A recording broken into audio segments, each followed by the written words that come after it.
everybody, it's Jenny from the Missouri Star Quilt Company, and I've got such a fun project for you today.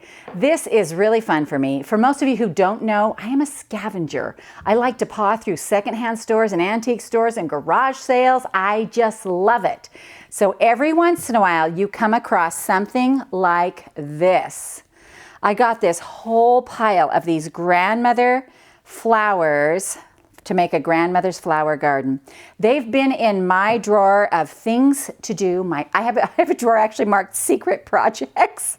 It's not so secret when you mark it that. But anyway, I have had this in there forever, and I kept thinking someday I would learn how to make those tiny little hexagons and put this all together. And then I realized that is not me. That's not who I am. That's not who I'm about.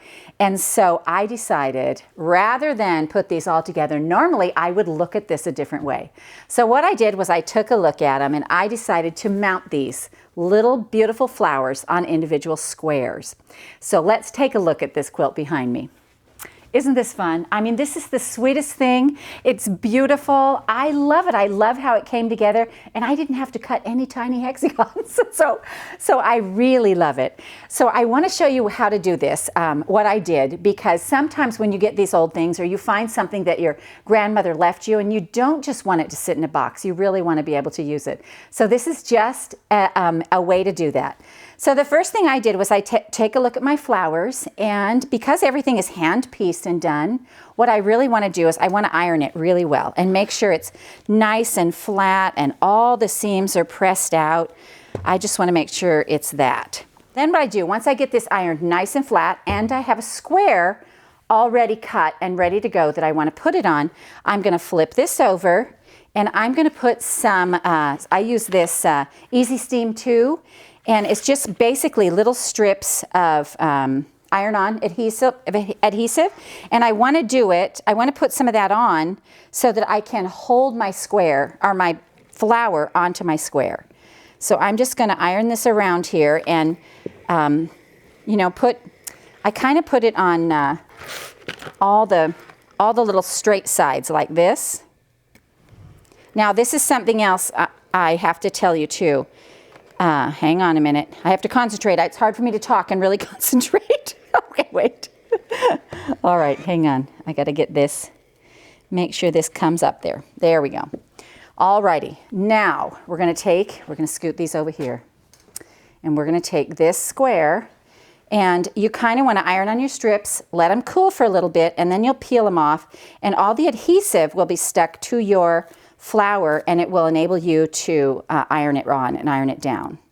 And then it will stay in place, because what I'm going to do with this is I'm going to sew a blanket stitch around all the edge of this. You'd think that's a little more time consuming than it is, but it really isn't. And I love the relaxation of that. This kind of project is something I do for myself. You know, if I have enough of these, I might give one to all my jealous children who really want one of these because it's so cute. But right now, it's something I kind of do for me. What I do is I try to center it up. Now I can see this is not quite centered because it's a little closer over here. And so I'm just going to slide it over a little bit, make sure it's centered on there. And I make sure that I have, this goes 3 in a row. And it goes in rows of 3s like this. And so either this is going to be your top right here where the little point comes up, or the little flat side is going to be your top. But I would suggest deciding which one of those is going to be your top and then setting your blocks that way. So now what I'm going to do is I'm just going to press this down again so that my adhesive holds it on there. So then once you get it all nice and ironed on there, we're going to go to the sewing machine and we are just going to blanket stitch around this, all around the whole thing. And because I think I just use the same color, kind of creamy white thread on here, and it just blends with it. So I just go around it and stop at every little turn, go up the other side, and then stop and go. And I'm going to go around this whole thing like this. Honestly, I do about 4 of these a day. It's something I do for myself because I love these old blocks, and to me that's one of the fun parts of quilting. The older our pieces get, the more we treasure them. All right, well, I think you have the idea, and I have some more of these sewn together. So I'm going to come over here and show you a finished one. I actually have a little stack of them going there. And you see, you can barely see the little stitches around the edge of these. Then what I did was I just kind of decided if I wanted this to be a big quilt, or several small quilts, and I think you're going to decide what you want by the pieces you have. Now there's one thing that I want to say. These aren't the only blocks out there. There are lots of awesome little quilt blocks that sometimes they get put together, but they don't get all put together. You know, or all the pieces didn't get finished, or, you know, I mean, I don't know why people stop with those little blocks, but sometimes they do. But any little piece, remember, just cut a square that's a good size for your block and go ahead and mount it on there, and you're going to get something completely different than your grandmother thought of, but it's going to be something really beautiful, and you're going to preserve one of these older blocks for another generation. So once I decided how big I wanted my quilt to be, I went ahead and put my blocks like this together. I just sewed them right next to each other. This is also a great time to go ahead and add a sashing if you want. You know, you can do so many things with these blocks, but I decided to set mine together. I put 5 across right here and 6 down, so I used 30 blocks.